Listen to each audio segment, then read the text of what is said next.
Koti linaniwasha ndugu yangu, sijui ni chawa. Unaoga. Kwa mtu kuwashwa kidogo tu aogagi. Bana, tumekutana leo tena tufanye business ndugu yangu. Nalitambua hilo.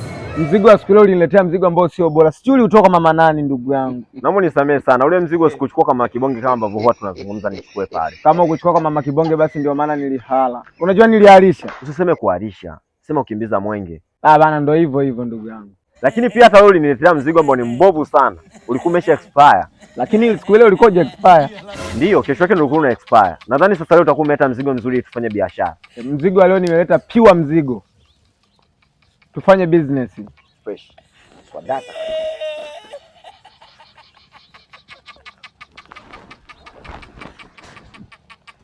Wow. Yaani harufu tu inaonyesha ni ya mama Kibonge. Vipi, naruhusiwa kuonja? Hapana. Inatakiwa kwanza na mimi niangalie mzigo wako kisha ndo uonje. Okay, sawa, ngoja nikuoneshe mzigo. Let me show you.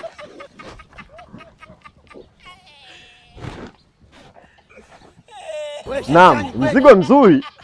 Yes, sasa hiki ndio nilikuwa nahitaji. Vipi, naruhusiwa kuonja?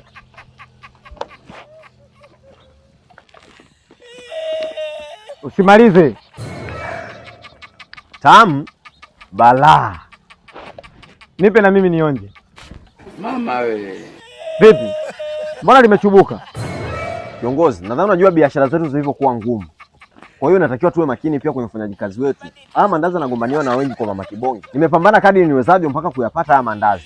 Lakini pia natakiwa ufunge mzigo chapu tuondoke, maana sasa unaweza kukamata muda sio mrefu hapa. Usijali. Natambua kama biashara zetu ni za magendo. Kwa acha tufanye chapu. Funga mzigo.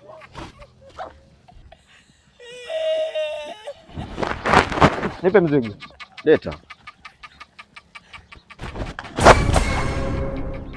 Unataka unisaliti?